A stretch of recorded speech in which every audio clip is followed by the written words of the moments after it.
On s'intéresse maintenant aux manifestations cardiaques de ces maladies. La première manifestation, c'est la péricardite.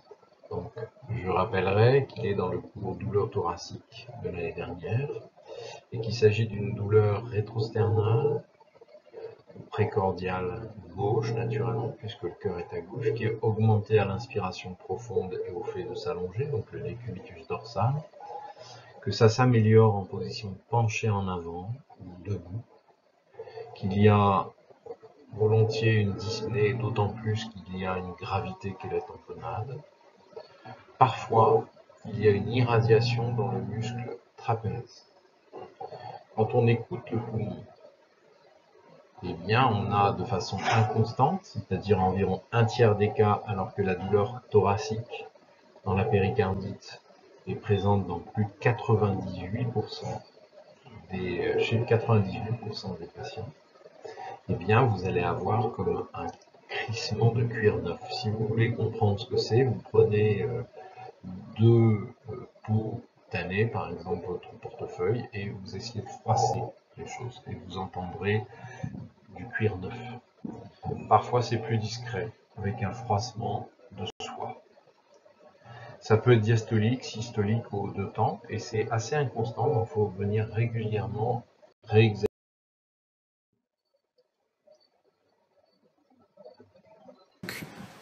Voilà, tu as une douleur à la poitrine.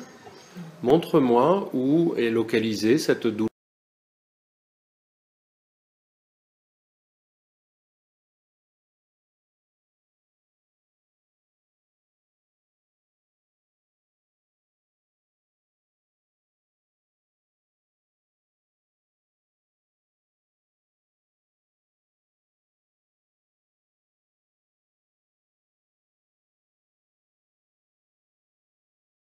Thoracique avec une dyspnée qui est volontiers positionnelle, une polypnée, puis quand ça s'aggrave encore, une orthopnée. Alors c'est quoi une tamponnade? C'est une quantité de liquide extrêmement importante qui va gêner le fonctionnement myocardique. On a volontiers aussi une toux, parfois une dysphagie, un nausée ou un hoquet, et on a très volontiers des signes d'insuffisance cardiaque droite, voire une hypotension jusqu'à des signes de choc. Comme il y a beaucoup de liquide autour du cœur, eh bien on va avoir des bruits du cœur qui sont assourdis. Et un des signes, mais qui n'est pas très facile à mettre en évidence, on va prendre la tension artérielle avec un tensiomètre en inspiration et en expiration. Et vous allez avoir en inspiration une pression artérielle systolique qui est inférieure de 10 mm au moins par rapport à la pression artérielle en expiration. C'est ça qu'on appelle le pouls paradoxal.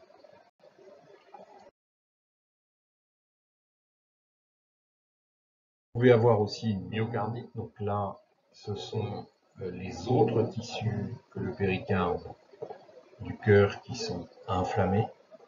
Et il y a en gros trois grands types de tableaux. Soit une douleur thoracique, et dans la plupart des cas, c'est plutôt un syndrome coronarien aigu. Donc c'est un tiers à peu près des patients. Des troubles du rythme, jusqu'à ce qu'on appelle un orage rythmique, c'est-à-dire un trouble du rythme incessant et qui est difficile à traiter. Enfin, des signes d'insuffisance cardiaque qui vont aller jusqu'au choc. Enfin, comme souvent, ces patients vont avoir une dyspnée, parfois des douleurs abdominales et une tachycardie. On peut aussi avoir dans la région un épanchement pleural de liquide inflammatoire. Donc là, vous allez avoir une douleur thoracique qui est assez proche de la douleur péricardite et qui ressemble à un point de côté d'apparition progressive qui va varier avec la respiration puisque l'inspiration profonde, comme dans la péricardite, va l'augmenter, comme là c'est un peu plus spécifique à la toux, et vous pouvez avoir un hoquet douloureux qui peut durer. Vous pouvez avoir une toux sèche, et c'est assez classique qu'elle soit au changement de position. et un essoufflement qui évidemment est proportionnel à l'importance de l'épanchement, mais qui aussi va augmenter lorsque le malade se couche sur le côté où il y a du liquide. Et ça s'appelle le phénomène de la trépophose. Je ne vous rappelle pas, comme l'année dernière, que pour mettre en évidence cet épanchement, vous allez avoir les 3 temps, que sont les vibrations vocales. Vous allez avoir une diminution des vibrations vocales du côté où il y a un épanchement, voire une abolition. Vous allez avoir une matité à la percussion. Et vous allez avoir à l'auscultation une abolition du murmure vésiculaire. Parfois, quand l'épanchement est très abondant, vous pouvez avoir, comme d'ailleurs dans le pneumothorax, un hémithorax qui est immobile et c'est l'autre côté qui respire. Donc ça, il faut être très attentif à regarder. À l'auscultation, on peut avoir deux choses. Un frottement pleural qui ressemble lui aussi à du cuir neuf et qui va disparaître à l'apnée et qui va être à la respiration. Et un souffle pleurétique qui est à la limite supérieure de l'épanchement et qui va être surtout présent à l'expiration. Le syndrome des poumons rétractés lupiques est quelque chose de rare et ça se manifeste par des douleurs basithoraciques bilatérales avec une dyspnée, une limitation de l'inspiration profonde, ce qui fait que les gens ne peuvent pas respirer plus d'un certain volume, et c'est des douleurs qui ressemblent à des douleurs pleurales. Les preuves fonctionnelles respiratoires vont montrer un syndrome restrictif, c'est-à-dire une diminution de la capacité vitale forcée et de la capacité pulmonaire totale. Et sur le scanner thoracique, eh bien, on ne verra rien, ou simplement de tout petits épanchements pleuraux et des petites atelectasies basales, c'est-à-dire des petites condensations relativement longilignes qui témoignent d'une diminution de la capacité d'expansion du poumon. Les myopathies idiopathiques inflammatoires qui se manifestent par, on va en parler tout à l'heure, un déficit moteur rhizomélique, c'est-à-dire au niveau des racines des 4 membres, eh bien, il va y avoir des atteintes du larynx.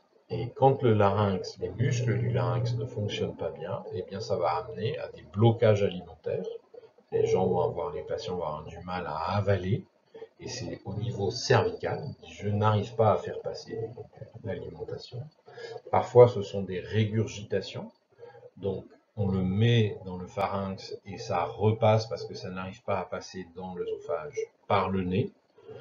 Parfois, ça va passer au niveau de la bouche. Vous pouvez avoir le patient qui va essayer de déglutir de multiples fois pour essayer de faire passer dans l'œsophage l'alimentation. Et ils peuvent avoir l'impression qu'il y a quelque chose qui reste au niveau du pharynx ou de la bouche après la déglutition. Et parfois, lorsqu'ils avalent, eh bien, ça va passer non pas dans l'œsophage, mais dans la trachée. Et ça va amener à une toux. Voilà, donc ça c'est une atteinte qui est grave dans ces myopathies.